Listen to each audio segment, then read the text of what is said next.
This is our town. Welcome.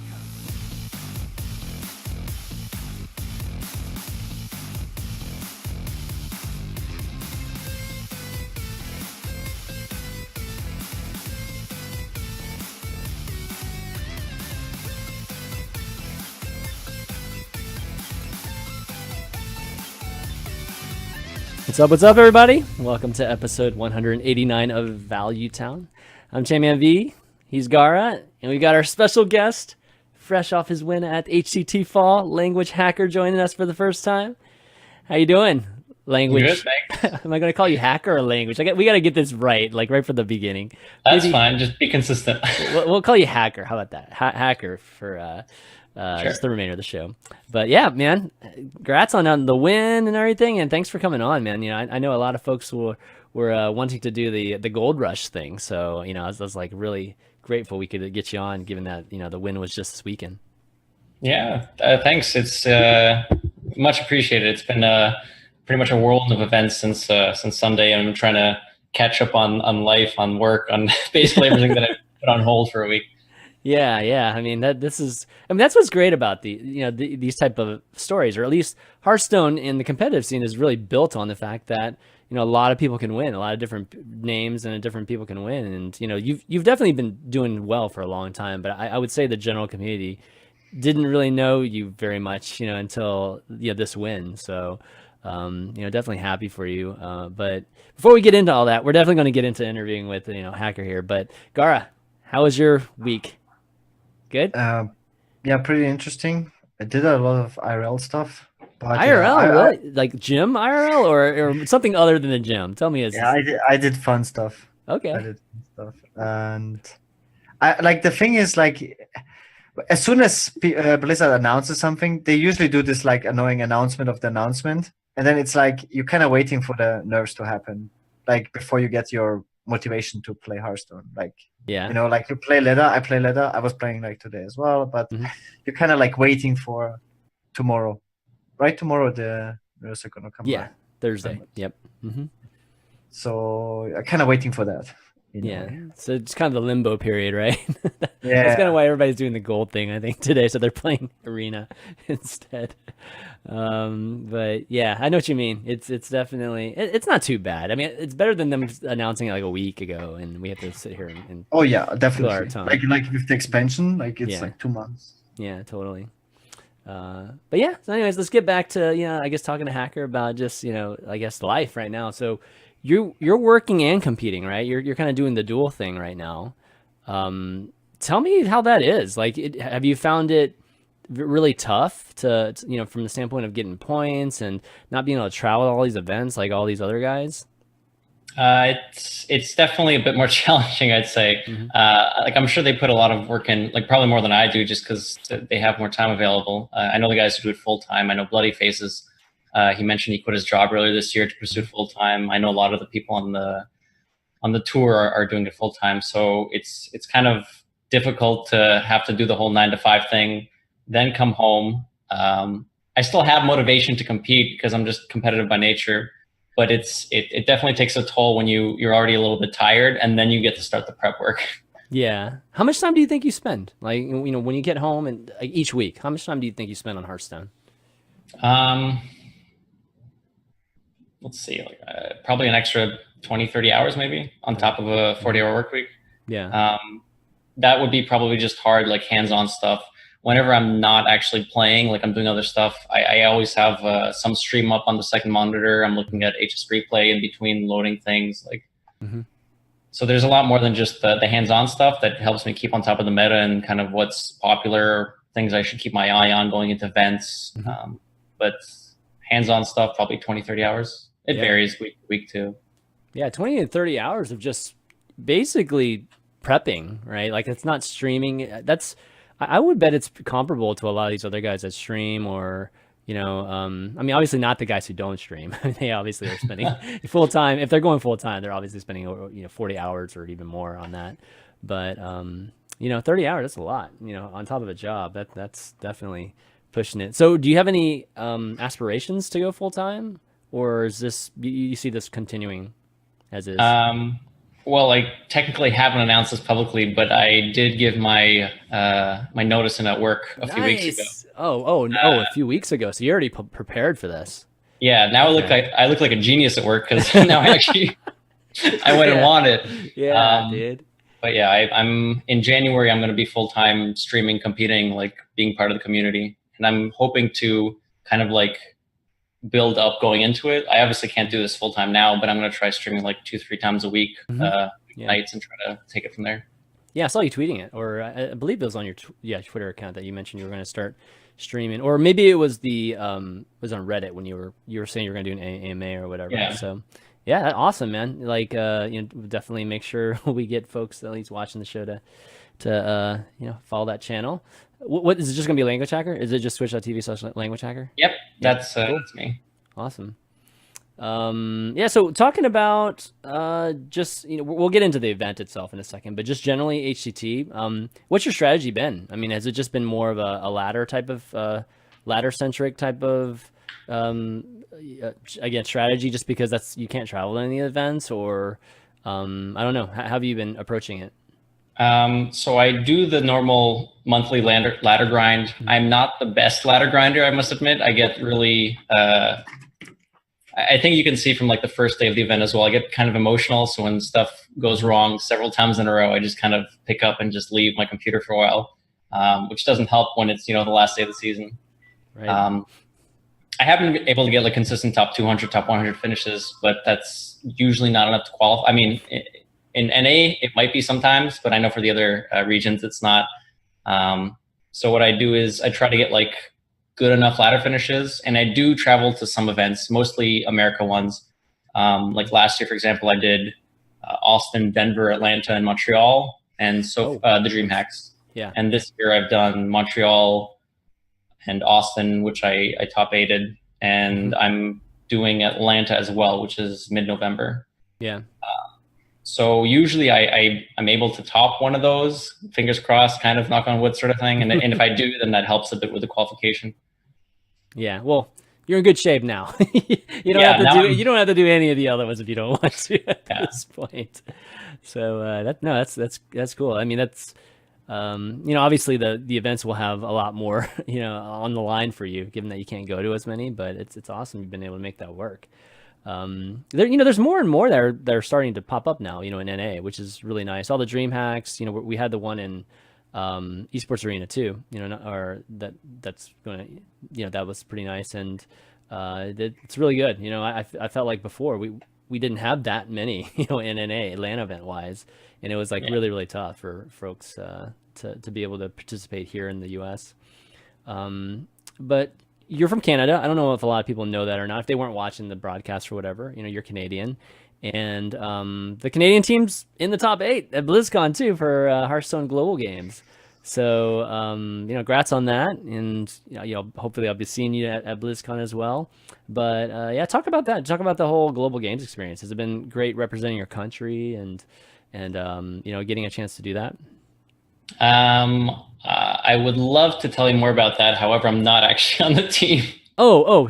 I thought you were on the team. No. Oh, no, God, that's I was nominated. But I think in the end, Monsanto, Jordude, and I actually should know. Oh, so are you just going to support the team then, or just kind of like I guess give some Canadian support? Since I've started playing Blizzard games, like I don't know how many years ago, definitely more than a decade ago, me and my friends have been like geeking out, wanting to go to BlizzCon, and this year was like the first opportunity we've had. So. Oh, okay. So that's awesome, man. The very first BlizzCon is always the best one. It's like I remember. Gaara, have you been to BlizzCon yet or no? No. You still haven't? Oh, dude, man. Which is low-key unbelievable. Yeah, that's crazy that you haven't been. You need to go. I even had tickets twice. Yeah. But so the first one, man, definitely. It's good that you don't have too much anything. Do you have any much planned for BlizzCon work-wise, or is it just mostly for fun? Purely for pleasure. I might have to go hang out. That's the thing. I've been checking out like what the floor plan looks like, what the schedule looks like, but no hard plans on what I'm going to in terms of the. That's cool. Yeah, we got a bunch of HS Replay like little events going on, so you're welcome to come and hang out with us too.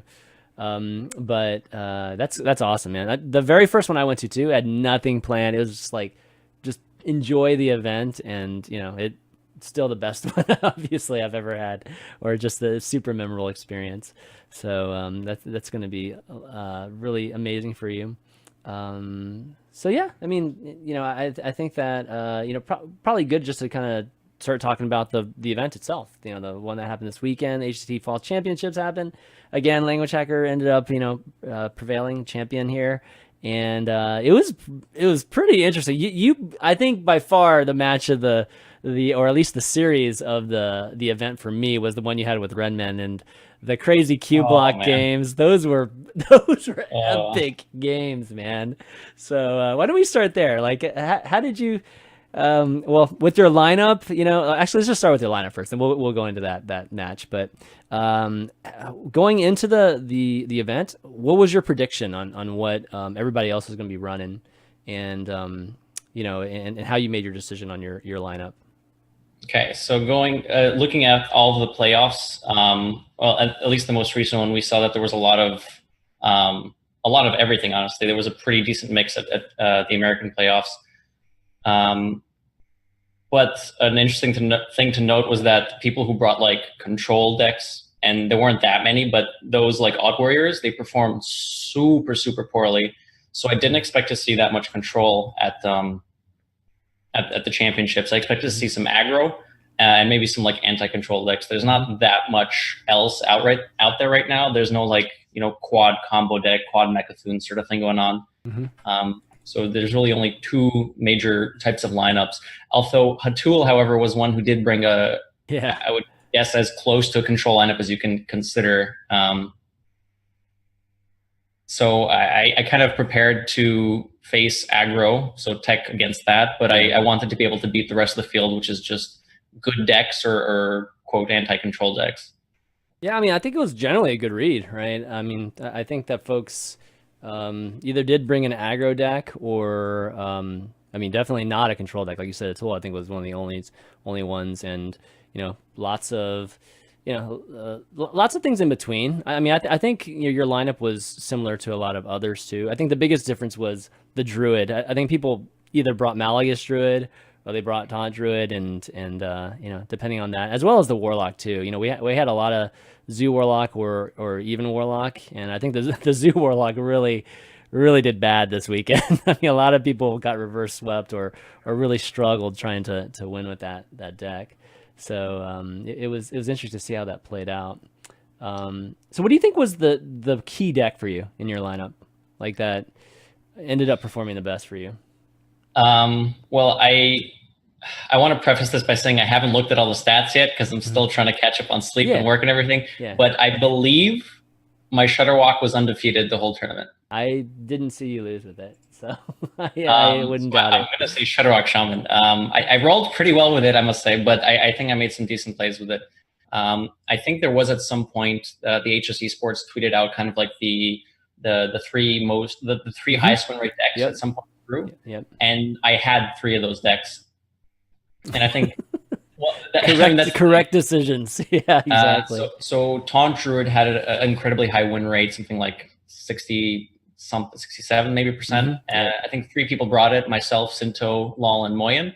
And Sinto, Lol, and Moyen's lineup, they actually made a very similar read to what I did on the meta would be for this tournament. They've also brought Taunt Druid, they also brought Shutterwalk Shaman, and they brought not Death Rattle Hunter. What was the fourth deck? Odd Rogue. Odd Rogue, yeah. So the difference between our lineups was that I brought Death Rattle Hunter and that they brought Evenlock. But the idea of the lineups were pretty much the same, even though we had different tech cards. Mm-hmm. Yeah, I felt bad for Sinto having to play Saiyan. That was like, it was so heartbreaking to see both of them.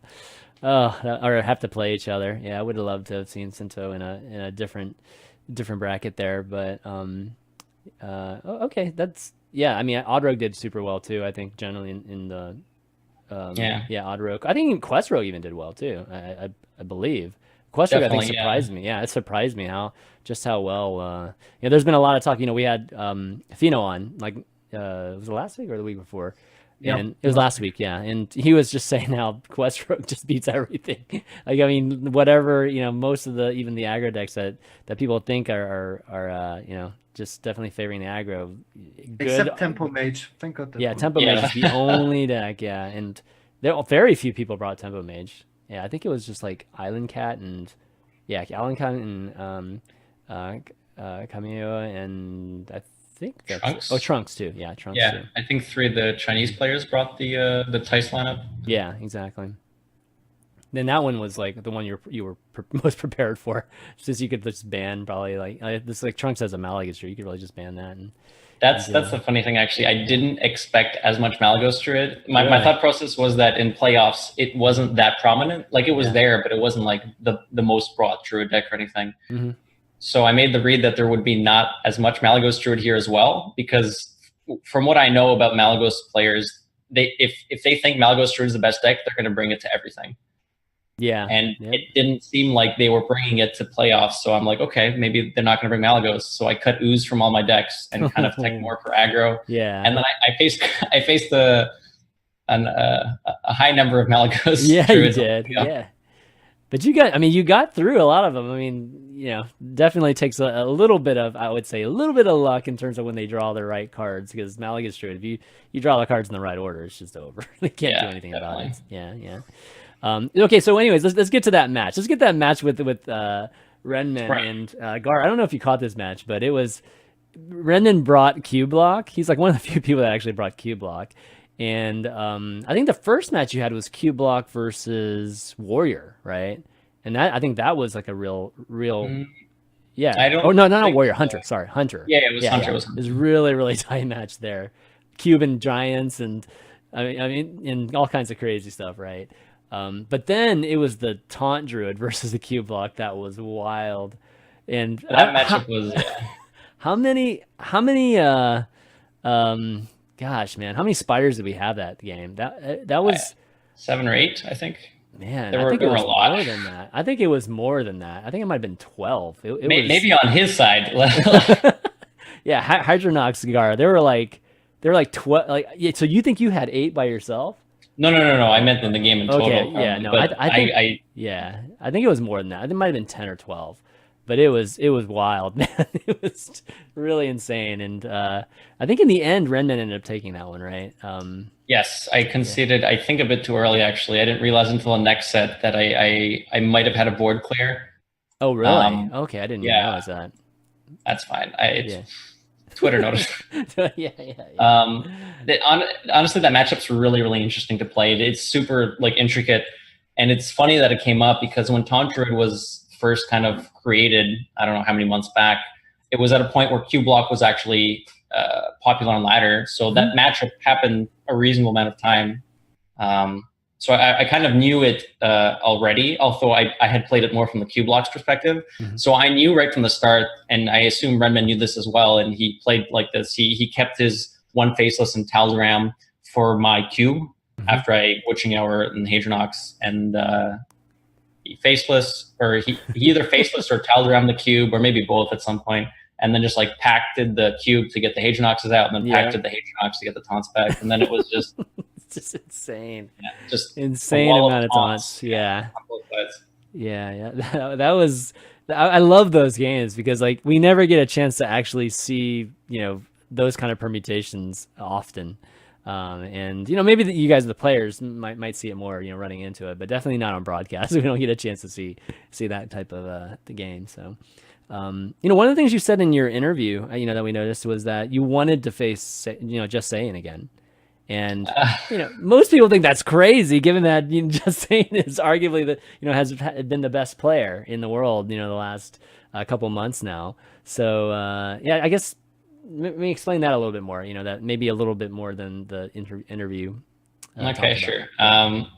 The first thing I want to point out is that, so before we actually went to the event and everything, they sent us a bunch of emails we had to go through about submitting deck lists, kind of filling out a sort of interview form for them to kind of let them know a bit more about us, stuff they can talk about on stream, and make those funny player cards you saw that being tweeted out. And normally, when from what I've spoken to other players and myself, when we fill those in, we kind of just write funny meme stuff that the audience is gonna love. And I thought it'd be funny to say, "Oh, I just want to face Saiyan again," and get a rematch. Yeah. And they played that up a lot more than I expected. I wasn't really meaning. Oh, I can yes, see it. go. It's like, okay, I got to beat the best to be the best. That whole storyline, right? But apparently There's definitely it's some not. truth behind it. Okay, there's truth. I did want to face him again, as long as it was after the Worlds qualification already, which fortunately enough it was. We both got into Worlds, and then we faced in the semifinals. Yeah. Speaking of which, definitely congratulations to the other 3 guys that made it through. Just Saiyan, Blood Trail, and Bloody Face. And because Saiyan got through, I don't know if you guys remember when Saiyan was on, and we were talking about it. We were even talking about when Tyler was on, what like them getting through, or Doc Rivius too.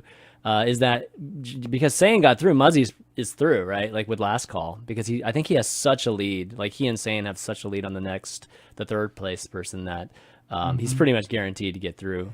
And kind of heartbreaking for Tyler, to be honest. Like Doc Rivius and Tyler were in the same position as Just Saiyan and Muzzy, and neither of them got through, which was like a big bummer for them. But now they have to fight for number 1. Yeah, one of them will have to fight for it, or unless they get through. One more, but there's one more player. Yeah, there's still one more season, so Sure. yeah, definitely a chance there. But yeah, so one thing that somebody posted recently was just the viewership too. It's something I was talking to Gaara about a little bit, because I've been wondering. One thing that's come up on previous shows is just like, just the viewership. I never really thought the viewership was that great for HCT. And I don't really feel like they mind. Like they haven't really done anything, I would say, to really try to boost viewership. In terms of just anything that they're doing in production and whatnot.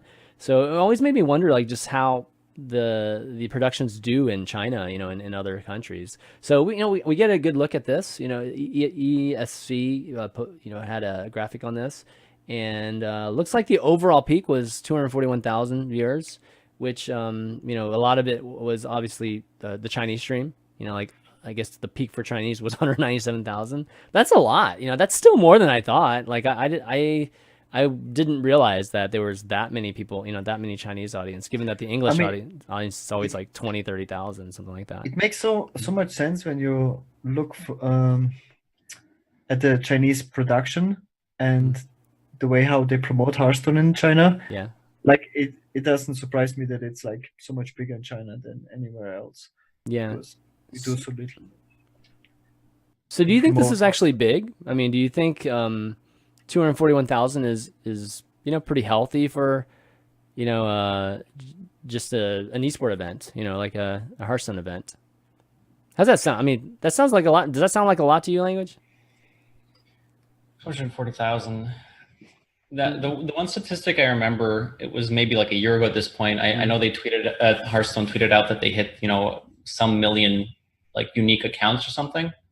Yeah. So when you compare it to that, it seems a little small. I'm not sure. Also, if you remove the Chinese viewers, like how much do the Chinese viewers matter for like Europeans or Americans? Well, in terms of like interaction. Well, I mean, the Chinese viewers for any esport is huge. Like every one of them. League of Legends, LCS, Overwatch League. The big, the large chunk of the viewership does come from China. That's why we only see like 200, 300,000, for LCS, but then they announce numbers that are in the millions. The million part of it is cleared because there's even more people, triple that, watching it from China. So, I think that, most of it comes from that. So I don't think that's very unique to this Hearthstone at all. Yeah. So, I mean, anyways, I'm just one, I think that it's decent. What do you think, Chanman? Yeah, I mean, I think it's decent. I mean, I think that's just, I think it makes more sense as to why they don't seem to be, actively changing anything with their broadcasts. I feel like they've been doing the same thing now for the last, 2 years. I don't think there's much change from last year. Yeah, it's quite surprising, right? Because there were like so many tournaments going on with all the HCT stops, like pretty much every single weekend, that people caught onto it that, okay, this one event, the broadcasting is special. compared to the other ones. Yeah. And we gotta watch this one. Move your mic a little closer, just a little Yeah. bit. Yeah, but yeah. I mean, I think that the games helped out too, and just having some storylines with just like with Saiyan obviously doing super well going into it, and Tyler being a popular streamer too, being part of it. I think that was I think that's helpful. a huge part of it. Yeah. Honestly, like when Dog was playing, if you remember, last playoffs, so much more viewers. Just everyone wanted to, I mean, remember when Calento like was in one of the season ones? Dude, it was huge. Like crazy huge. Especially like now with the Saiyan storyline, like the build up. Yeah. And we were like talking about Saiyan every week, and everyone is talking about Saiyan every week, like the casters and everyone, like best player in the world, and he's winning back to back, and then people want to see, is he gonna make it? Yeah. And he did make it, so I'm pretty sure that helped quite a bit to boost viewership as well. And then we had Language slay the story. So. No, it was good. I have to, I think the last matches I have to say were a little anticlimactic. I feel like they're pretty one-sided. I don't know if you felt the same way. Yeah. The draws were definitely there. Yeah. Quite a few of those games. The Bloody Face one was actually, I would say, almost a bit closer. Obviously, the last game, it was kind of a blowout, the Hunter versus the Rogue. But the first game, the Zoo versus Druid was very close. He came out on top. The second game was also a little close, but he didn't hit the Vile Spines. Mm-hmm. The third game, which was my Shutterwalk versus Odd Rogue, was also very close. So I would say the Bloody Face set was actually really close. It just happened to work out my way. I think just in the same one, it ended a bit too quickly. Yeah.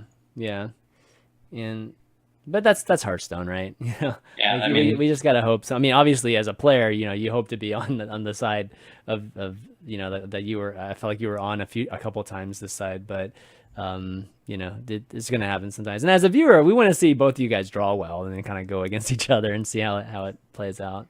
But it was actually funny when they were doing they had post-game interviews for both players after every single set where they take us backstage and be like, all right, now that it's fresh in your mind, how did it go? What went wrong? What went right?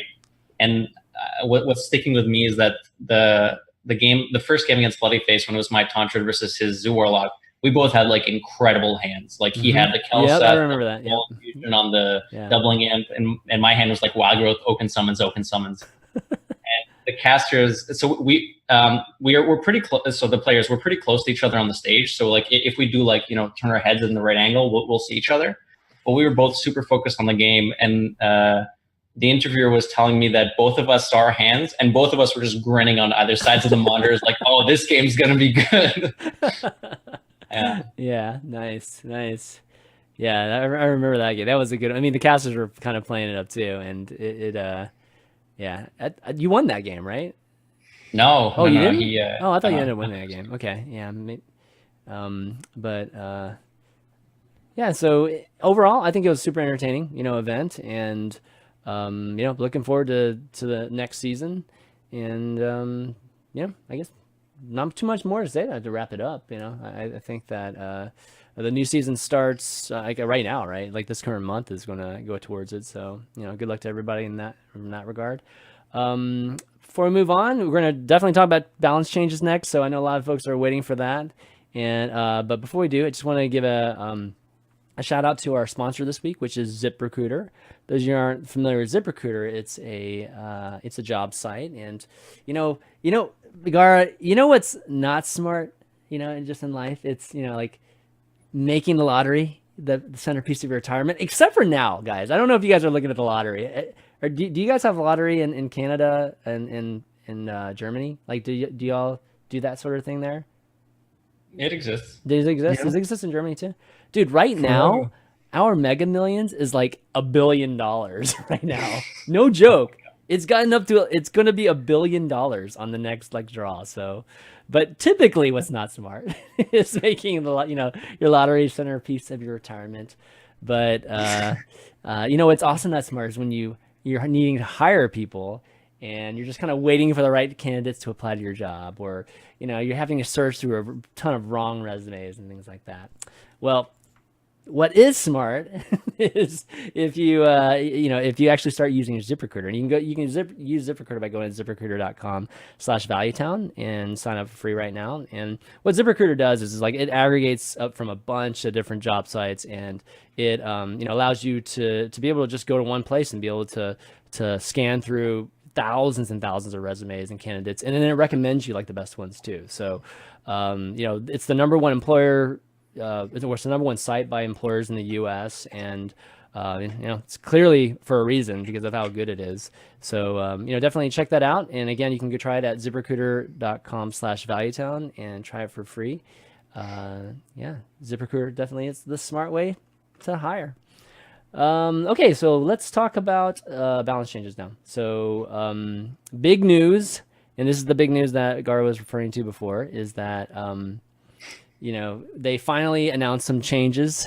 I'm not sure why they did. It was in reaction to our complaints or whatnot, but they decided to change something. Thank goodness, and they decided to change 3 cards, which kind of interesting. And you would think they would have been Druid cards, right? Like Druid's doing so well, but no, Giggling Inventor obviously played in some Druids, Token Druid or something, but for the most part, they weren't very Druid-centric. So we saw Giggling Inventor, the mana cost is from 5 to 7, Mana Worm from 1 to 2, the mana cost, and then finally Aviana, cost went up from 9 to 10. So all mana adjustments. All right, first reactions, and then we'll kind of dig into what we think about these and what might have been missing. So Gaara, first reactions to these 3 changes. The first thing that came to my mind is your tweet at Play Hearthstone when you said, you did like some funny meme word combination with Giggling Inventor. Yeah. I'd giggle. I actually can't believe right after, like the only statement about like Leda was basically, or the only card that really mentioned as a card was like why Giggling Inventor is a good card to have in Hearthstone. And 2 weeks later changed it. Yeah. This really, can you believe you hire like a group of people, you pay them a monthly salary, and their only job is to balance Hearthstone, and this is what they come up with after months of work? This is so funny to me, dude.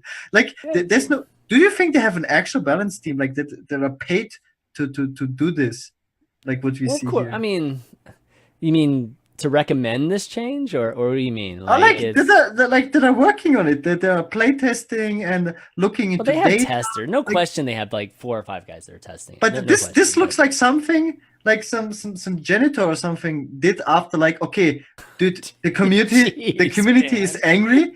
Like we said, there's no balance changes, and now they want to see balance changes. We gotta give them something.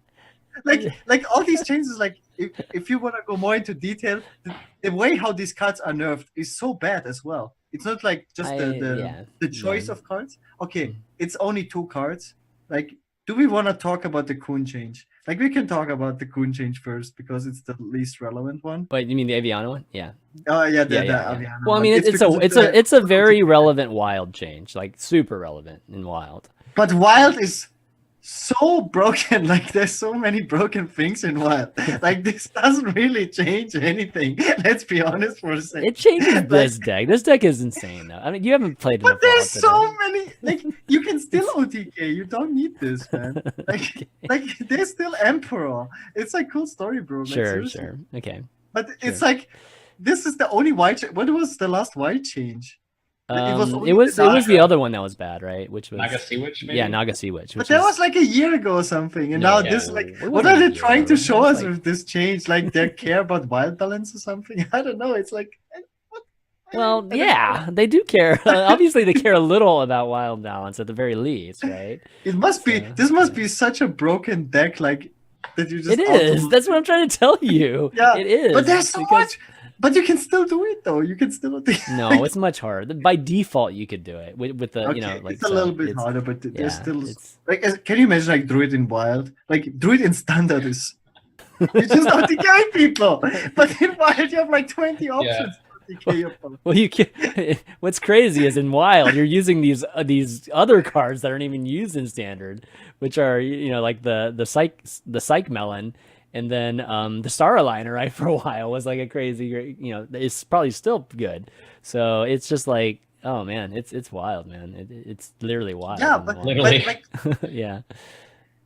so you expect like a list of cards, like Yeah. if you care about Wild, you expect like 10 cards or something. I don't know. Like seeing this one random, especially people like really, there's like really this like I'm bored by standard letter vibe going Yeah. on. So you really want to see like a bunch of changes, right? It doesn't necessarily even matter. I mean, I think this would have been fine if there were just more Yeah. changes, right? Like this would have been completely fine if there were like 5 changes, 6 changes or something like that. It's just the fact that there are 3, it makes you think that, oh, this must have been super high priority, right? Versus a lot of other stuff, and that's why it probably feels so crazy. But Also, like when you play ladder in the last 2 months, Mhm. the 2 cards that do not come to your mind that you want to see changed are kind of like Mana Worm and Giggling. Giggling is like, okay, Giggling doesn't come even on, see we've that- been talking about giggling for Yes. months Yes. now. That's not true. No, Like- I said like the cards that keep giggling in check are like MC Tag, Blood Knight, and Mossy Horror. Yeah. And this is why giggling is not played in most decks. The only deck where giggling is a core card is Queststroke. It's the only deck. But Yeah. the only counter deck to Queststroke is Tempo Mage, the real counter deck, like a hardcore counter deck is Tempo Mage. It's like the only deck that kept the deck in check. So if you nerf giggling, but you destroy Tempo Mage is 100% unplayable. Like, why do you give Mage a 7th 2-drop? Like, it makes no sense. Like, why not change Yeah. the stats of Mana Worm? Okay. But yeah, we can get into this as well. Like how they changed the card, it just doesn't make any sense. I saw some great like Epic's Void making like this huge thread about how stupid the change is. It just doesn't make sense to change Mana Worm to a 2-mana card. Like it is a basic card. Like how do you build future mage decks? Like you have like 6 2-drops in your basic set as mage. It doesn't make any sense. It's completely illogical. You kind of have to like make Hearthstone start from 2 mana now, like similar like in Artifact, because there's no more 1-drops. I mean, you have to read the reason they gave. I mean, the reason that they gave for changing Mana War is that they wanted to be able to start printing better 1-drops, and they felt like they were limited. But Hacker, what is your general thoughts? Just general thoughts on the 3 changes. Okay, so general, not detailed. Yeah, it seems a little bit reserved. I'd say the changes. The quantity of changes seems a bit reserved. The quality seems a bit over the top. Like Gaara was saying, Mana Worm being a 2-mana is just like, why bother? Like, and especially without any 1-drops that are available to Mage, except for like Mekaru now, which you're not really gonna run. Yeah. Not the greatest 1-drop, but it's not terrible, but it's not great either.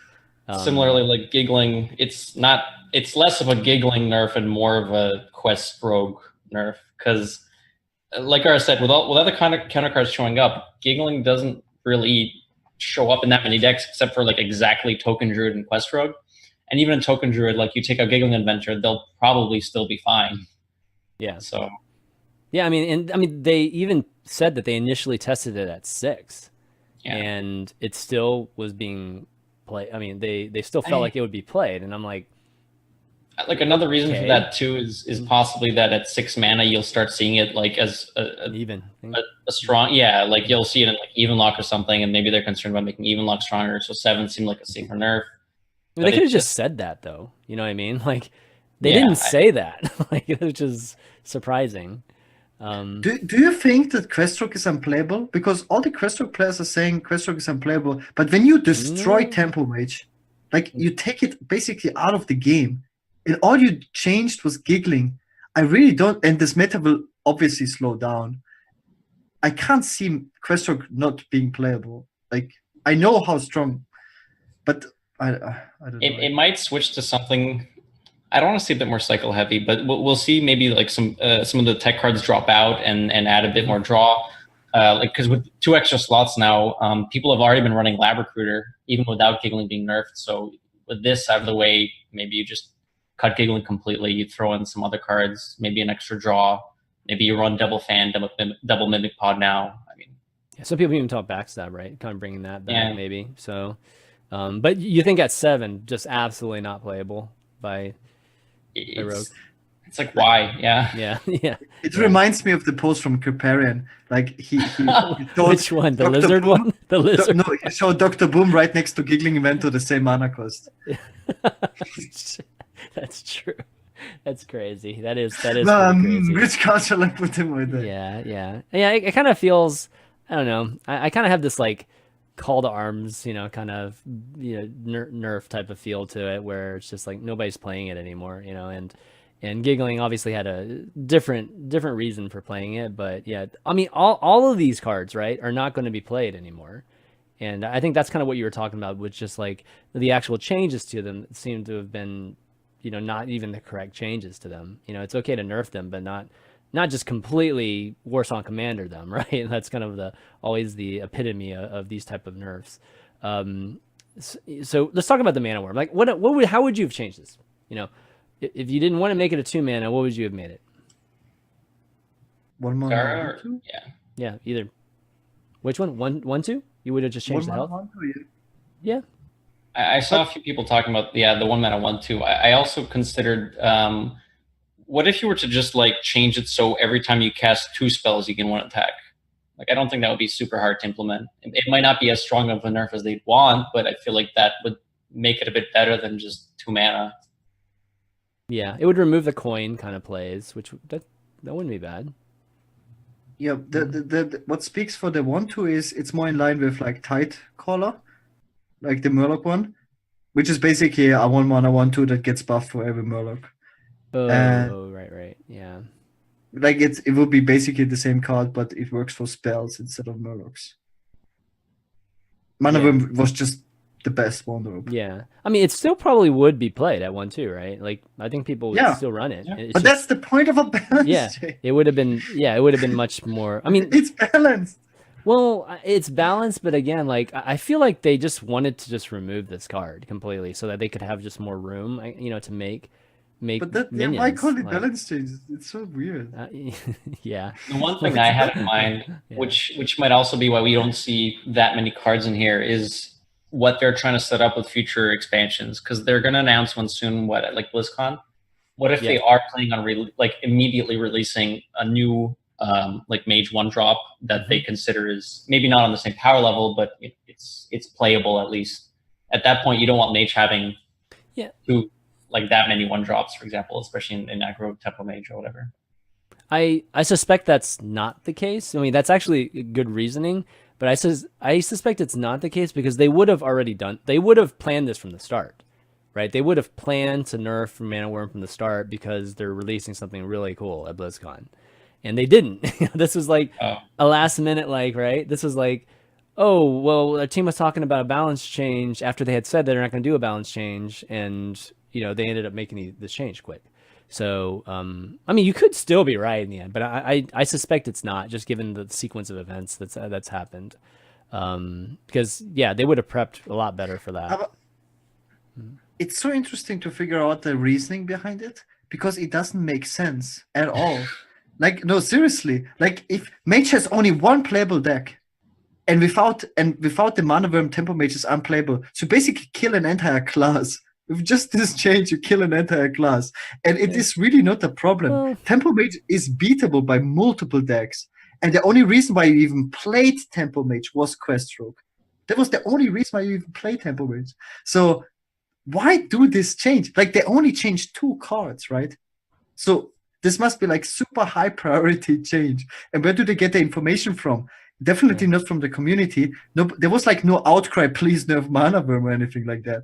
Like, nowhere close. Everyone is like crying about Druid, obviously, because Druid is the strongest class in the game for 5 years. I mean, how about you nerf that a little bit once in a while? I mean, this does feel like the Hex nerf, right? Like something that's been needing to be nerfed for a long time, and then it just like gets nerfed out of nowhere for a weird reason. And I don't know. On the bright side, I think the biggest thing, and they even mentioned it in the explanation here, the bright side is maybe we'll see new minions, but we'll also see cooler spells. I mean, I think we'll see a lot more cheaper spells. mana or mage is, a spell heavy class. And, we haven't seen that many interesting 1 mana spells for a while. Maybe we got one good one this time, but, I feel like it's been very, very lacking. I mean, people still using Arcane Missile and stuff like that. Like we haven't really seen too many good ones of late, at least this year. So do you know when they're releasing the new like classic set spells? Because I think the mage had a 1 mana one, right? Yeah, but it's like draw a card though, right? Like it's like a cycle random card. Yeah. It releases. I forget now. I don't remember when the release date is for that. It's supposed to be during this time though. I think you're absolutely right. Yeah. It's supposed to be around now. Maybe that comes out at the same time. And then we'll be cycling for a new card. I don't know, a new class card. Not to like defend their nerfs. Just I'm trying to think of reasons. Maybe they're just printing more 1 mana spells, for example, and they're concerned that might push it over the edge. I don't know. Yeah, it has to be something like that. But yeah, so it's sad for Mana Worm at least to go out like this. Not like this, obviously. But let's talk about what's not here, right? Like the fact that Druid, this kind of feels like Cube Block all over again. Like there was a time, until we actually saw the Witchwood mid expansion nerf, it was like Cube Block. We didn't see anything change, like anything removed from a Cube Block, which was crazy. And now we're in a phase where it's a little bit different because Druid's it's not a single Druid deck, it's like a bunch of Druid decks because of the base is just so strong right now. But yeah, not seeing a Druid deck or Druid nerf. Like, what do you think, Gaara? This is what shocked me the most or scares me the most is like the last balance changes were actually good. This is when they did actually nerf Cube Block. Mm-hmm. And after those changes, the ladder experience, the game felt so different and refreshing and new. And these 2 changes will not change anything. Like the popularity of Questrock was never really high on the ladder in the first place. Like even though it was so powerful, you still only face like up to 6 or 7%, like at the absolute most. And Tempo Mage is only like, also, as I said, it's the only archetype of mage. So by default, you will not face that many mages. And if you faced a mage, you knew it was Tempo Mage, but it is completely beatable deck. Like it was not a problem. You could beat mage easily, especially if they don't draw mana from. It's like you can beat it with anything. So these 2 changes will not change the game, but this is what people want. They want like the game to feel like at least like different in a way, but the game will be probably worse because it will be more druids. Like people will play even greedier decks. Probably Mecha Priest might even come back. Like all these decks that got hard countered by Tempo Mage, like the greedier you went, the more you got countered by Tempo Mage. And if you destroy Tempo Mage, which was the last remaining phase deck, if you don't count Secret Hunter, like you can go even greedier, and then you will see even more OTK decks. And this is even more boring. Like, who wants to play Mechatoon Druid Mirrors? Like, I don't. It sounds like terrible. And we will have more of that as a result of it. Like, sounds bad to me. I think these changes will make the game worse, not better. All right, Hacker, what's your take? I'm just showing popularity right now, just in terms of HS replay. And, we're talking about Druid for sure, but, Hunter is actually even more popular than Druid right now. And we also didn't see a Hunter nerf at all either. So, So I don't think it's as much Secret Hunter, although that has been a bit more popular lately. Death Rattle Hunter clearly is the most popular of the Hunter types. I do want to say that Druid for sure. I'm like flabbergasted. That honestly, I don't know what I would do to change it, but clearly, like with Wild Growth, Nourish, like all this stuff staying in so long. Like I know they nerfed Innervate a while back, but it's still so insane that like these cards allow for literally so many different Druid archetypes to just work because you can cheat out mana. Yeah. But like, just to touch on that, because you guys already know that. I'm sure everyone knows that Druid does this a lot already. But for Hunter, I don't even think it's really the deck itself that's I don't want to say a problem, but the cause of its popularity or win rate. I think Cube is just helping that a lot too. Obviously, the Hunter activators let them use the Devil Star eggs and the cubes very effectively, but it comes down, I think, to Cube being a powerful card. Yeah, but I mean, also, like I think most people are actually mentioning Rexa. That Rexa is just too strong. Both, yeah. I think both of them are and I think if you would change Rexa, then Cube is your power play, and it's like your only power play, and you can naturally just draw so bad. Like Rexa beats so many archetypes just by itself, and that's a huge problem. And it's just too early in the game as well, and you can easily find it as untitled cards like tracking and whatnot. Yeah, I mean, Rexar, I feel like was a product of, they were probably designing Rexar when Hunter, there was like, is the unicorn control Hunter, right? Like there was no late game Hunter. It was always tempo, and I think that they probably designed Rexar at that time to have some kind of crazy infinite value. And now, we're in a different state. Now that they finally made the whole Death Rattle theme work for Hunter, they've been trying, right, for a while. And they finally made it work with Play Dead now, and the egg and the 3-mana card too. Yeah. I mean, now that they've been able to make that work, then Hunter has this really strong mechanic and theme now. With Death Rattle Hunter, and I don't think it needs Rexar anymore. Like Rexar just puts it crazy over the top, and I think we'll finally get to see it. Like once the rotation comes around in 5-6 months, I think Hunter will still be solid. Surprisingly. And then they can still build upon that, but the Cube, I felt like Cube was definitely, I thought it would be higher on their list too, in terms of just how powerful it's been. Powerful for a long time. Somehow it avoided being nerfed during the Cube block era, which at the time seemed like okay, they dodged that one, but they did nerf enough of the other things to actually stop that deck. But Cube's always been powerful. Come on, at that mana cost, it's never changed, and it was just a matter of time before it would get crazy again, and we've seen it obviously crazy with the Taunt Druid as well as now Hunter, and I was really shocked that wasn't changed either. And Odd Warrior. Yeah, Odd Warrior too, right? Yeah.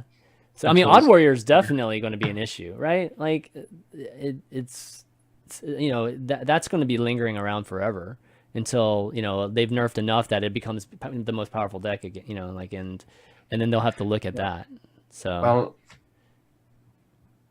Odd Warrior will naturally be bad, but only because they make all these OTK broken Torqueggle decks and whatever. No, but once they nerf all those things, I mean, I don't know. I feel like Odd Rogue in itself is an issue too. So, and that's not Odd Rogue. Sorry, I was thinking Odd Warrior. Yeah, Odd Warrior is an issue. Yeah. I don't think it's anywhere near the biggest issue, but it fit into the light of other polarizing cards or decks. Yeah. Yeah. So I don't know. It's kind of sad because I felt like they were doing these nerfs as a response to something in the community. And then now, it's like it just wasn't done right, and I think that but the biggest issue is it will not change the game. Or that's what I mean. Feeling. It just wasn't. Yeah, I agree. And that's the worst thing, right? Because the whole point of making these changes was to really shake things up, and get things a little bit more fresh again before this expansion, which still. We're still roughly 2 months away, maybe a little bit less than 2 months away. That's still a long time, guys, but of potentially the same meta. And... Okay, but in the most Gaara, most positive human being. Okay, what could these changes bring back into the game? Like, what deck could we see now? Like, in the most optimistic scenario. Yeah, I don't know. I mean, they kind of counter. Well, I mean, Quest Rogue. I mean, if we actually think Quest Rogue is actually nerfed, if we actually think it is, right? Like in the optimistic scenario, Quest Rogue is unplayable. Yeah, but Quest Rogue had a specific. I mean, I don't think Quest Rogue was like an archetype that was holding up, an entire counter archetype, to anything. I feel like there's other decks that are going to perform well against decks that are, Quest Rogue beat. Where Mage was like the only thing like holding Quest Rogue in check, like literally the only thing, and that's going away. So I don't know. But this is what surprised me the most. Like all these people like Hunter Race, Hunter Race even right now is top 3 legend on 2 servers. He's only playing Quest Rogue. Pheno tweeting. Yeah. Like these people are like Orange. They're all saying like Quest Rogue is unplayable after the nerfs. But they literally destroyed Tempo Mage, and they all say Tempo Mage is the only counter deck. Like, I'm just like trying to be logical here. Right? Like the meta's slowing down, and Tempo Mage is gone. Like, why should Quest Rogue be unplayable? It's not like a card that is necessary for the infinite value, and it's not necessary for just completing the quest. It was just a super powerful card in the deck. So. Like, I would be more shocked if they are actually right and Quest Rogue is unplayable, to be honest. Yeah, I mean, Hacker, how do you think like the other aggro decks do against Quest Rogue now that it's, now that Giggling's gone? Like how's what other aggro decks? I don't know, like Odd Rogue, or I don't know, something a little bit more on the aggressive Zoo? Because it still does good against. It's still good against Zoo. Obviously, with Giggling gone, it'll be a bit worse against Zoo, but I'm sure you'll still have an okay win percent against it. Odd Rogue, Giggling did help against Odd Rogue, but Odd Rogue was running Vile Spines. It gets through it. Blood Knights. It gets through it. I mean, Quest Rogue was still around before Giggling was there. Scalehide helped it a lot more originally, obviously with Sonya too. Right. Like Gaara said, sure, Giggling was a strong card, but now you'll just kill your opponent a little slower. You'll have to find something else instead. But I don't think it's gonna be dead. Okay. Definitely not. Maybe we see like Odd Hunter come back or something, but oh baby, 3 damage hero powers. It's so funny because I thought the same thing. Yeah. Like that's why we play Tempo Mage. You need to go face, and the only thing I can think of that's like comparable is Odd Hunter. We saw a little bit of it, right? Like the which event was it that we saw a little bit of Odd Hunter? At China versus EU. Yeah, China versus EU. That's what we really? He took out yeah. Colento. Dude, it did decently too. Surprisingly, yeah. It's kind of cool watching it. I mean, it was good to see it at least, in just the dynamic in the matchups. But yeah, that could be interesting for sure. But man, I hope things change. I mean, I hope some things change here, but I have a feeling, not too much is going to change. And this is kind of this is one of the products of having a meta where we have so many tier 2 decks, tier 2 and tier 1 decks.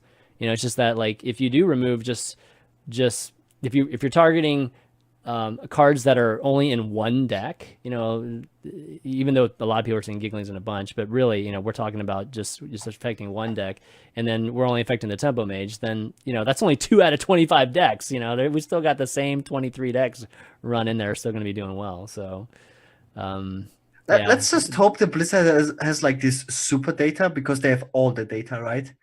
And they just have like this crazy stats of Giggling Inventor being everywhere. And Giggling Inventor is the #1 problem we have in Hearthstone, and that changing Giggling Inventor to making it unplayable will change the game. Well, it probably will. I mean, it'll probably change a lot of like lower ranks, those type of games. And obviously, we don't, this show doesn't really cover that element of Hearthstone players, the casual. I mean, a lot of casual people obviously listen to the podcast, but a lot of what we talk about in terms of meta has to do with rank 4 and up, right? So, I would say that's like 25-30% of the community, and clearly that's not going to change much. And so that's generally the vocal elements of the community. So I don't know if this is going to, necessarily help that way. So in that way, but one thing for sure is that I have seen that a lot of people are going to be playing a lot more again, at least in the next week or two, just to try to at least see, what really happens to the meta. So that's good. That's definitely a little bit of mission accomplished, right? In terms of changing something. Something interesting about this is like, they always said it takes so long to actually change cards in game and whatnot. Like even when we were at the headquarters and interviewed them as well. Yeah. And these changes came so fast. Like it's kind of like very contradicting. Like they literally just pulled out these changes within 2 weeks. You know what I think it is, like if I really think about it, and I'm just kind of taking a step back and thinking about it, I bet there's just some internal conflicts as to like, should we change stuff and should we, we shouldn't change stuff. I don't think it's like everybody, I'm guessing that not everybody agrees with, some of the decisions that are made. And then so if something, I don't know, something PR wise is very bad, then the other faction gets a little bit more leverage in terms of making something change. So I don't know, that's my guess for something happening that quick, because I agree with you. It's like one week we have a message that everything's fine, and then the next message we have that they're changing, like these something things. that also surprises me, like Chuck is clearly working on the balance team since March now. Holy smokes, like time flies. It's like 7 months already. And I know the guy, like I talked with him many times. He's super intelligent. I just can't imagine him like suggesting these changes. Like I just can't see it, man. Like I know him as a player. Like he's basically one of us, and he's like super smart. Like he knows like how strong it is. I would be so interested in seeing how they work behind the scenes. Like you said, like there must be internal conflicts. There must be like people disagreeing. That's my guess. Yeah, I'm not gonna like speculate anything because I really don't know anything, but I would just guess that not everybody's agreeing with whatever their messaging is. So that's why we see these kind of quick changes sometimes. But there's some more things. Kind of moving on to like news. There's been some more I think things announced, which Ben Thompson recently had an interview that was done by, I think, done by VentureBeats, or at least was on VentureBeats or Beat, and they talked about the whole tournament mode thing, and he kind of went into more details as to like why it got shelved. I don't, you guys ended up, did you guys get a chance to read the article, that I linked there? The reason that they gave us was basically they shelved it just because they knew we wouldn't be happy, right, with the product that they were working on, or at least it didn't match up with what we were looking for. So they decided basically, instead of launching something that we wouldn't be happy with, that they would wait, right, and try to do it right whenever they finally do launch it. So it's kind of like what we thought it was, but given the interview, what was your take on the interview? Like, did it make you feel better about them not releasing tournament mode, or do you still feel like they should have released something, even if it's not the tournament mode we necessarily want? If I have to reply to that, it's just so frustrating. It's like, so like they're not even saying like when they're gonna continue working on it. It's like they don't wanna. It reminds me of WoW retail servers. They don't wanna like put a bad product on the market. So now what? We're gonna wait another 5 years? I don't wanna wait another 5 years. I'm gonna move on. Like I'm already waiting for 5 years, and now they're delaying this tournament mode, and they wanna release this super mega ultra tournament mode. But when? Nobody knows. It's like, yeah. I don't know. I mean, would you rather them blow smoke up our asses or be honest with us? I would prefer them to be honest with me. It's like it's like just be. I mean, if they don't actually have it scheduled, then I'd prefer them tell me that than not just say, hey guys, it's coming. Like it. That's not an acceptable answer either. But Hacker, what do you think? What do you think of this? I think. Whole thing? And I'll say this by relating to other stuff too. I think it comes down to like the communication that we get from the team and the community. And I'm not saying that this is necessarily, it is an example of a lack of communication from their part, but you also have to consider as a community, when we're always like up in arms and pitchforks about everything, they don't necessarily want to tell us absolutely everything. And not to defend them, it's just from their perspective, let's say they do have, let's say back up 2-3 years. Let's say they just hired someone. All right, your job is to start a tournament mode. Give us like a weekly update, and we'll start like posting that to the community, and we can keep everyone informed of how this is going. That would be great. That would be optimal. But I'm sure if like the first week they posted and they're like, Yeah, the guy just we just onboarded him. He hasn't done anything this week. Okay, what about the second week? Okay, we got like very, very basic. We got like one module of code. It doesn't really do much. Like eventually chats, not chat. The community's gonna be like, all right, well, this is taking forever. Why isn't it done yet? We don't need that kind of transparency. Like we don't need to Dude, see their. sick. We don't need to see their sprints. Let's We go. don't need to see their sprints or anything like that. But still, you know, like I still wouldn't mind if they were talking about what features they were adding. You know, because the positive thing about that is they can get feedback from us immediately. You know what I mean? Imagine how cool that would be, and then every week we can talk about it. No. Right. Yeah. I'm giving like a very exaggerated example. Yeah. It's a great idea. That would never, like, they would never do that. I know that. Like, no way. At least once a year, please. Exactly. Like, we're not asking for every week. This is like super, like, obviously they're not going to do 1 week. Like, a monthly, a bi-monthly, even like give us a seasonal sort of update, like, you know.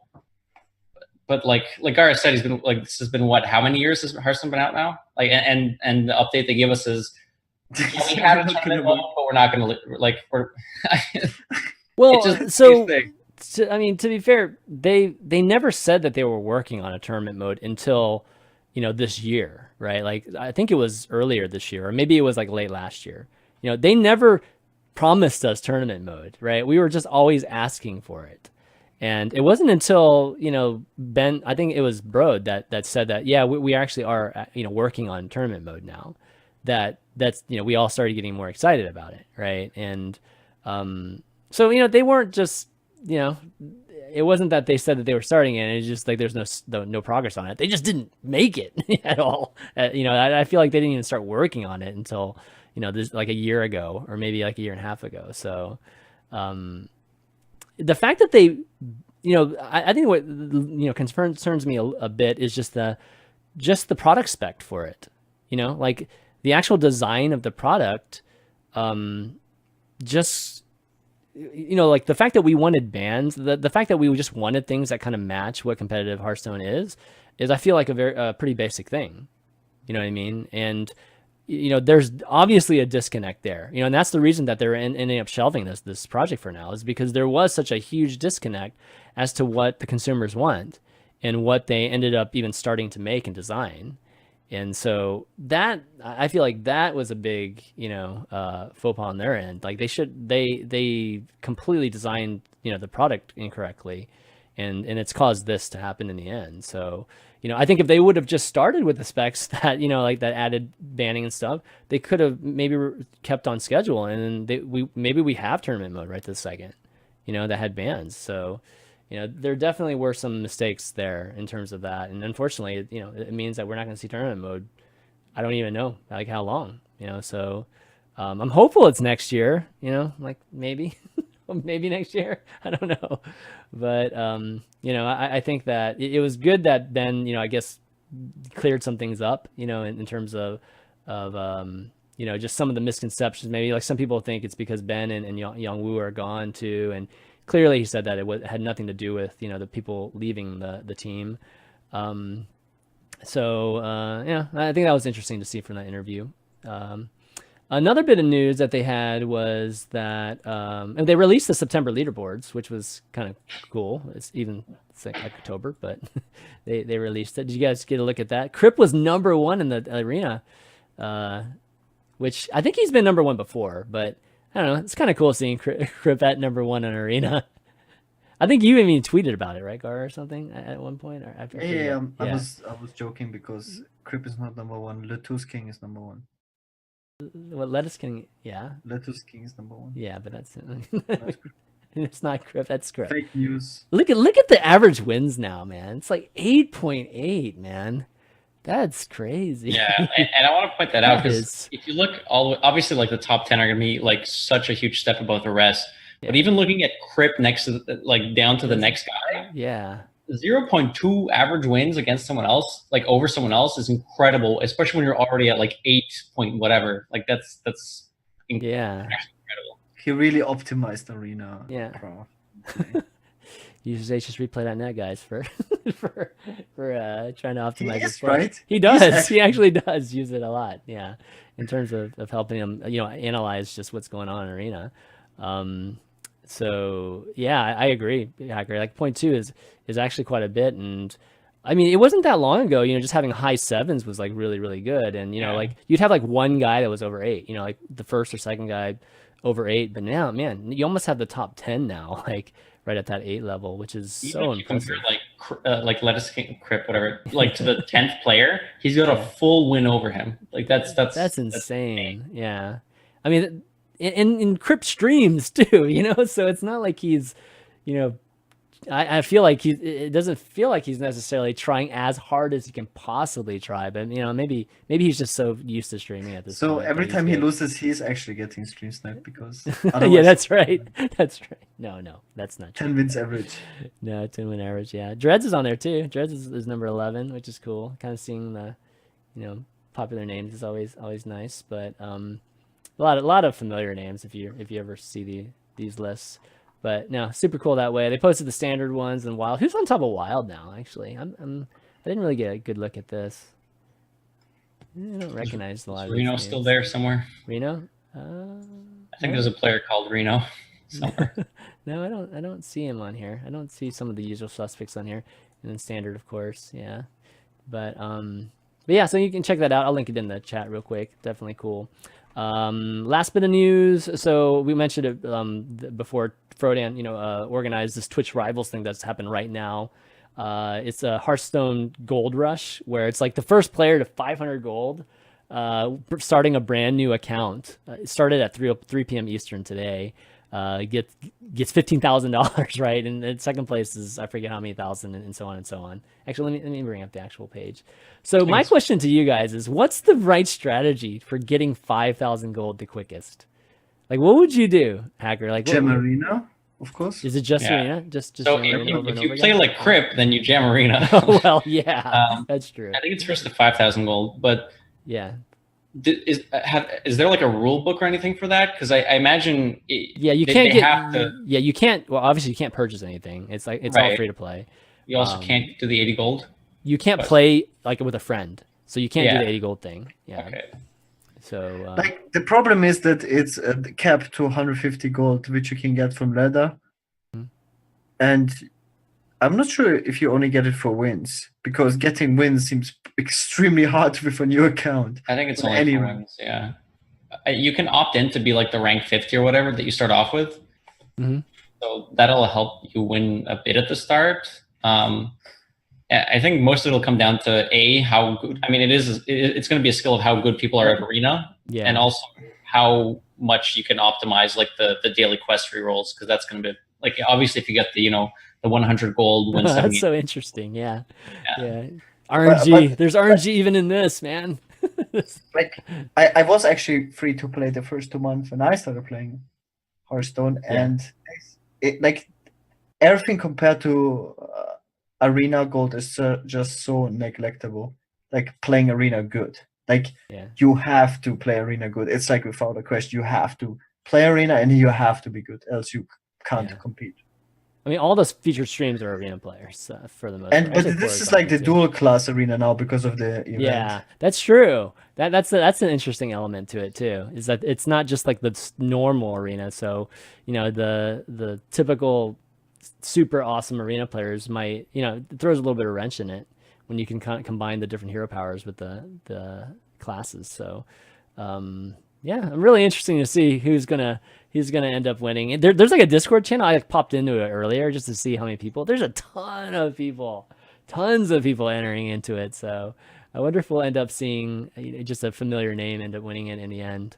But it can't be like a more even playing field or more fair playing field. It's like it's basically new accounts.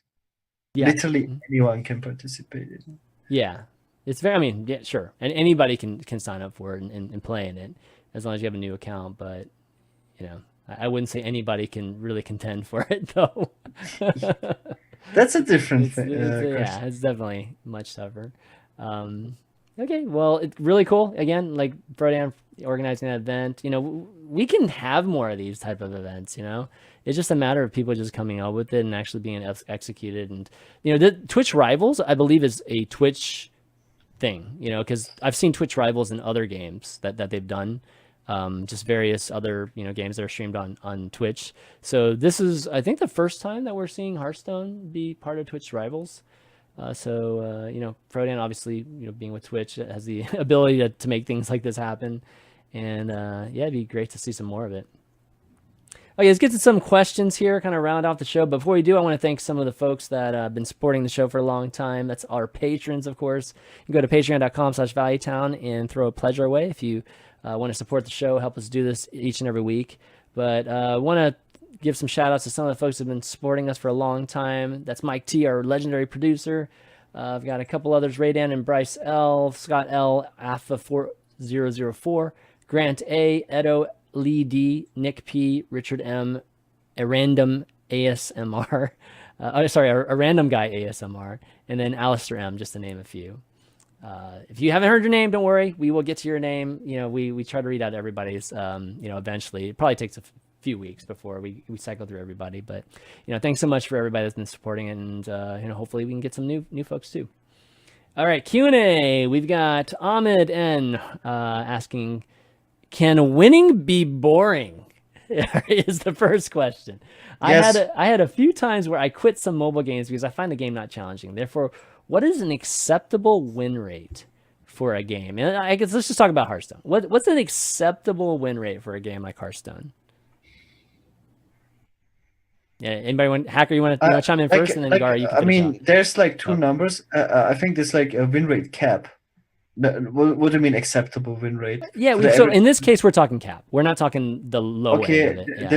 Yeah. The skill cap win rate in Hearthstone used to be up to 75%, and this was like the peak of when Hearthstone was the most fun because it required the most skill, obviously, to reach that win rate. Mm-hmm. And then you could also consistently, with the least amount of games, reach the highest possible ranks just because of the high win rate.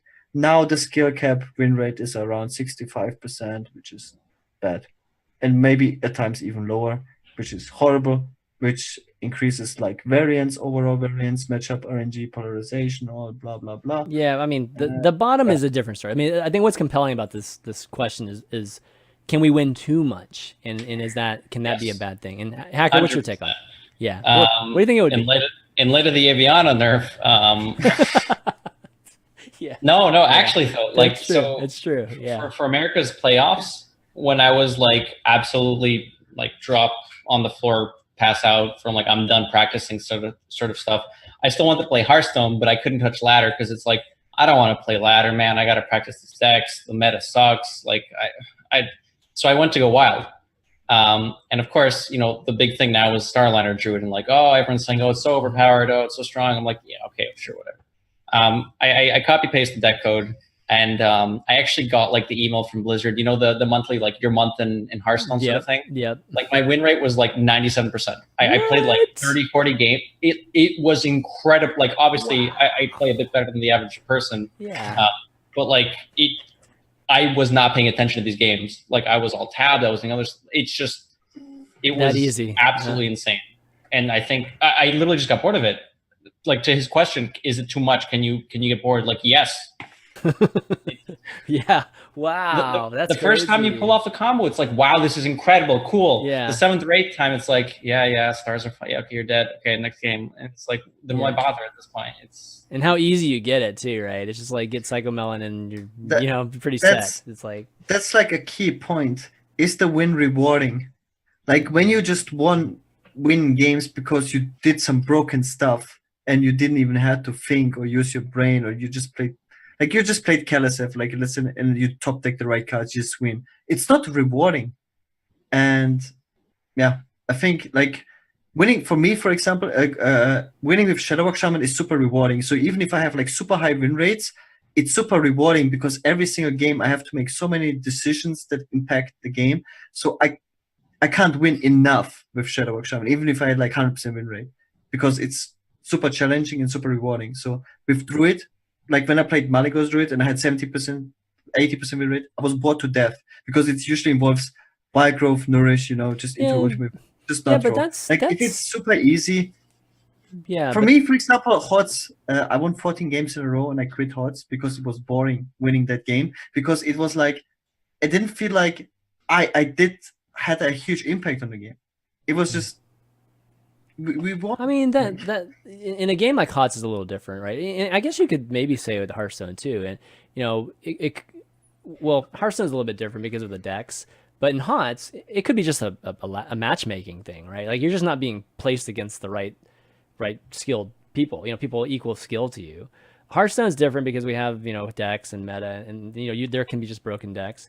But when you're talking about, you know, like the question has more to do with just win rates, period. Not so much of whether the deck is hard to play or if it's, you know, easy to play. It's just generally winning. Like for Gaara, if you had a deck that's super hard to play, but you're winning 100% of the time, then is 100% win rate okay?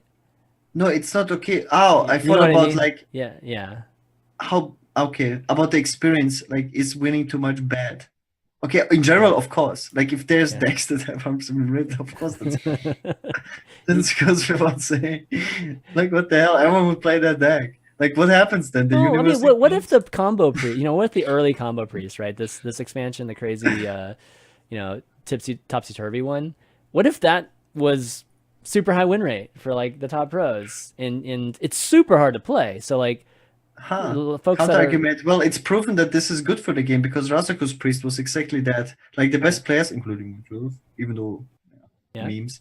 I had super high win rate with Razaku's priest, but the average field had a super bad win rate. So if that is the case, then it's obviously acceptable because it's only a handful of people that will reach these win rates. So who cares? So basically, if you face topsy-turvy on ladder against an average playing field, these people will be bad and misplay and lose the game. And if you face like one of those super pro players, then you will have a very hard game in front of you. So, but this will be a rare scenario. Am I right in saying that like most game design, you know, especially multiplayer, you know, competitive games, isn't 50% like what we're going for? I mean, isn't like ladder just matchmaking and things like that supposed to be creating a 50-50 experience? I think in Hearthstone it's actually 60-40 because we always have like decks that are favored against stuff just by like the way how the game is designed. We will always have like anti-aggro decks, like greedy control decks, and then super aggressive aggro decks and all these like scenarios. And I think a bunch of 60-40s is like more optimal in Hearthstone than 50-50. Okay, well, let's see. Next question, we got Raphael A says, do you think that Blizzard considered the amount of dust that would be injected in the game when making the nerfs? Should they be considering the amount of dust that enters the game, injected into the game? I don't think so. Do you think it matters? I don't feel like it like costs them money or like is a huge significant cost or even gain in terms of the players. You know, with nerfs like this. I mean, I think he's assuming that everybody's just gonna dust these cards and never play them again. Ideally, they shouldn't look or like they shouldn't take that into consideration at all. The point of balance changes and nerfs or whatever you want to call them, like the point should be to balance the game, not we don't want to give players too much dust now. And I don't think they do take that into account, and I don't think they should. Yeah, I think so. Yeah, I agree with that. I mean, obviously the player base, it's good for the player base to have more dust for free, but Blizzard's bank account is against that, I guess. Obviously, the player want like the highest possible accessibility or like the game to be as cheap as possible. Right. Like from a player's point of view, that's obviously the best. You want Hearthstone to be completely for free, everything for free. But from the company's perspective, nope. Yeah, well, that's true. All right, Jay Candace asks, and I'll throw this more towards you, Hacker, just because we had a question kind of similar to it last week, but you know, Blizzard always ends up nerfing cards. Is there a card that you can think of specifically right now that's, you know, maybe in the meta or maybe really close to being viable that you'd like to see a buff to? You know, that you think that could make a pretty good splash in the meta if it was just buffed, just a tiny bit. That's an interesting point, and that's not something often you consider when you think about cards and the meta and what to queue. What would I like to see buffed? I feel like the area that I go to, like kind of the first thing is just going towards cards that I think people or felt like they wanted to make powerful, just hasn't been powerful yet, or something like that. I think a much better question is actually which cards have been proven good for the game and that rotated out and which you want to see back in the game. I think this is a way better and more interesting question, because like buffing a card usually, yeah, it's like if the effect would be good, we would play the card disregarding of the mana cost. So basically, we want to see certain effects.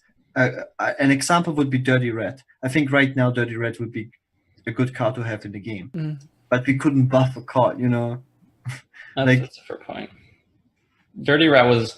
I feel so funny saying this because Dirty Rat was a card I hated so much because it was so annoying. Yeah. But now that it's gone, it's like, no, please come back.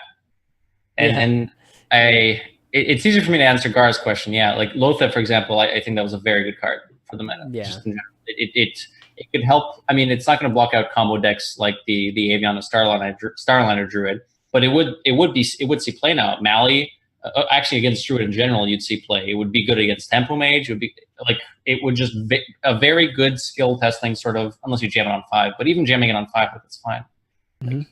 I think Lothar and Dirty Rat would be very good in this meta. Yeah, definitely those older cards. I think would definitely be great. I'm trying to think if there's like a card that it's been sitting on the bench for right now, but it's going to be good one of these days whenever things just line up for it. What are some cards that people thought were going to be awesome? Like Coffin Crasher, right? Like everybody, how many people called the Coffin Crasher the #1 card going into the expansion, right? And it's not that Coffin Crasher is bad. It's just there's just not very many good death rattles for. Imagine Coffin Crasher for I don't know, like Hunter, or I don't know, just some deck that uses more death rattle, or has more of impactful death rattle. It would be pretty amazing. But is there a card like that right now in the game in Standard that's just relegated just because there's just so much of this other kind of synergy and craziness, or what effect? Like I think Gaara, you had an interesting approach. Like what effect? What card effect would be amazing right now? Like if there would be a good card effect, we would play it disregarding of the cost. And if it's just that, we would just out include it. Let's say we would buff Bone Mare back to 7 mana. We would just play it in a lot of decks. Like I don't know, Otrok, of course. Bone Mare, right? Okay. If Bone Mare was 7 mana, yeah, but then you can do this with literally any card. Like you make like any 2-drop, you buff it to a 1 mana card. We just play it. I'm 1 mana 3/2. Let's go every deck. But it's like such a I know what you mean. I know what you mean. Yeah, it's kind of a tough thing.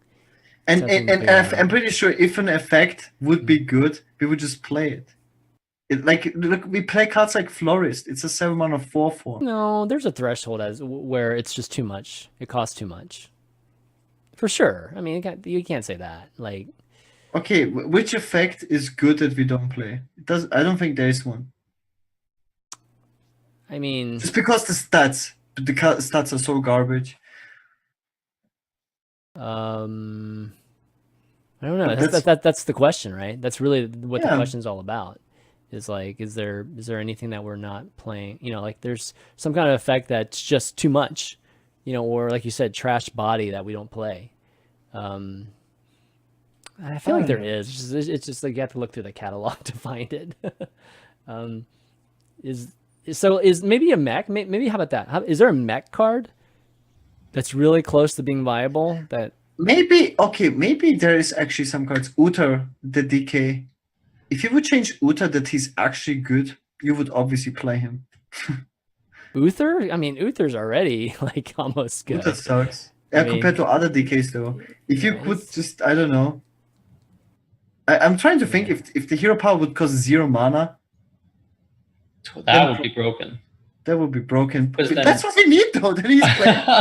I mean, Yeah, I mean, part of the reason that like the OTK control pal fell off is because obviously we lost the Beardo. But if the mana cost was 0 and you can just run, Let's make it 1. yeah, I think that's more I think 1 would be interesting. You could definitely do stuff with like Blackwalled Pixie. Like, I mean, the deck was, I don't want to say almost playable. Like, people tried playing it now after the Beardo rotation, and it's like almost there, but it's just not quite on the same power level as everything else. You know, one card I do miss, I have to say, is I do miss Jiraxis, man. Like, I wish, you know, like, we can't play Jiraxis obviously because of the DKs. I mean, but I don't know. I kind of miss seeing Jiraxis and just how. The way how you have to change the Rexus is that he doesn't replace your health pool. Like, you play the Rexus and you have like how much health you. Yeah, but he's amazing if you don't do something bad. I mean, geez, you get like a great weapon and a hero power that puts the 6/6 on the board. That's. But every DK is pretty amazing. Yeah. All you have to do is just play him. Yeah. Okay. Any other questions? We'll give Twitch chat maybe a couple a minute here to ask any questions you guys might have. Oh, actually, there's a question from Getting It here for LanguageHacker. I saw that you showed up in Purple's review stream after day 1 of Fall Champs. He was pretty critical of your play. Did that motivate you to improve your performance, or do you try to ignore any outside rhetoric? So I had actually already reviewed the set with a couple of the other players on site there before I was going on to streams and stuff. And as I was reviewing it, I think he was a bit overly critical of my, so just for context, set 1 on the first day, I made a lot of misplays. Not to say I didn't make misplays later, but there was a very above average number of misplays I made in that first set. I don't know if I was nervous or whatever, but it definitely cost me the set for sure. Not to say I would have just straight up won if I didn't misplay, but it definitely affected my gameplay. In general, his criticism was fine and correct. I did hop off after the Taunt Druid game because I knew where we were going and I knew the game was played. Yeah, I was already motivated before that to just step up my game. But I, to your point, I think seeing Purple and some other players in chat who were typing too, it does give you a bit of motivation. Maybe not positive, but like fear of not being valued by your peers, I guess, helps. That's an interesting take on that. Okay, Boca Life has a question on Twitter. Do you think the balance changes will enable more mid-range decks and perhaps break up the heavy polarization? Giggling being everywhere made playing cards like Bonfire Elemental or Savannah High Main fairly useless. I mean, okay. So do you guys think that mid-range decks will have more viability? Like what? Which mid-range deck? I mean, so he threw out Savannah High Main, I guess mid-range Hunter and a Bonfire Elemental, so mid-range. Well, we have 2 pretty damn good Hunter decks already.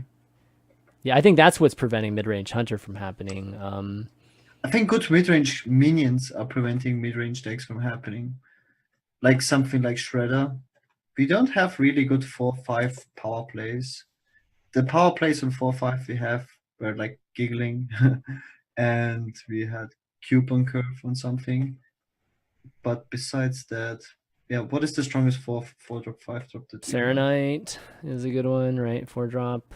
But that's after Kelesev. Yeah, it's not really mid-range. Like, yeah, it's not like your like classic Hydra, mid-range. Curving out into Bitter Hydra, but we don't have such deck anymore. Yeah, mid-range, I feel like there's not really a place because for there's it no right now. 1-drop. You still need the 1-drops in mid-range. It's so important. Like, you curve out from 1 to 5, or to 6. Like, you can't skip 1. So what's the closest thing to it? Right? What's the best? I know, but Zoo's pretty much a mid-range deck at this point. Like, it's not your classic aggro deck. I see a tiny bit of, and I say tiny, like a very tiny amount of Spiteful Druid, but it doesn't really feel great to play or against because it's not really on the same power level as everything else. Yeah, I think you miss a turn and you're screwed. That sure, if you hit exactly 1, 2, 3, 4, 5, 6, 7, but like, of course. And none of these decks really got kept in check by freaking Tempo Mage. I don't think Tempo Mage kept anything in check except Queststroke, maybe.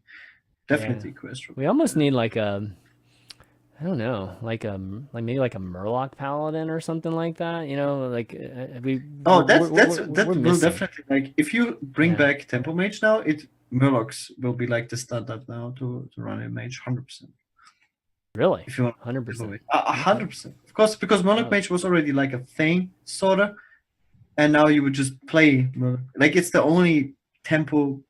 You can still play like Fireball, so it will be like a phase E. God, when phase was that? Murloc E. Mage was in the fall? Was that when Murloc Mage kind of, jumped on the scene? Everybody's like, "Oh my God, Murloc Mage!" Like, when was that? That was pre-Whisper.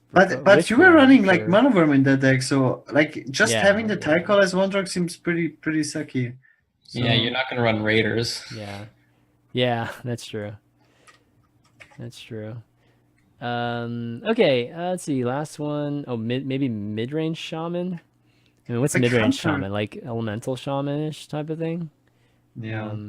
That's just not good. Like, but it would be. remember when everybody thought elemental shaman was just gonna be like so easy and break the game kind of thing, and never took. It was never on top. Like, right? I don't think. Yeah, because of the whole downside of playing elementals. Like, you have to play an elemental to activate an elemental, and but on paper they would look like grid value. Like each of those, it had required it, but if you could land it, it was just great value. Every single card you played like that. But yeah. What's funny is that it's actually like Big Spell Mage gets much better, because Tempo Mage counters Big Spell Mage, and Questro counters Big Spell Mage in both of these decks. Yeah. Nerfed, but every single druid archetype beats Big Spell Mage, and that's why druid is druid is good. That's why druid is so great. Every single isn't it crazy? Like, even Taunt Druid, like Big Spell Mage used to be Taunt Druid and used to be Malygos Druid. Every single druid archetype beats Big Spell Mage. Mechatun, Togwagger, Malygos, Token, Taunt. Is there even anything else? All of them. Spyful. You could beat Mechathan Druid if you put in the 6 mana. The Skull King guy. No. Geist, but also the mana cost increase card. Oh, right. Nerubian Unraveler. Yeah, Nerubian Unraveler, right. But again, because just playing the Geist is not enough. Yeah. All right. Crazy. All right, guys. Well, why don't we wrap up? LanguageHacker, amazing having you on, man. Thanks for joining us, and your insight on just the balance changes and sharing your experience at the HCT, man. It was a lot of fun today, and hope you had fun too. And having already a 1 in 16 chance to become the next Hearthstone World Champion. That's pretty good odds. That's man. Pretty damn good odds. What's the prize for just making into it? I forget what's the top 16 prize for Worlds. I think it's pretty good. 25. 25? Don't quote me, but I think it's 25K. Nice, dude. Yeah, we take those. Yeah, I know, exactly, right? Yeah, that's awesome, dude. Thanks for having me on, man. It's been a real pleasure. Like, it's nice to have this opportunity.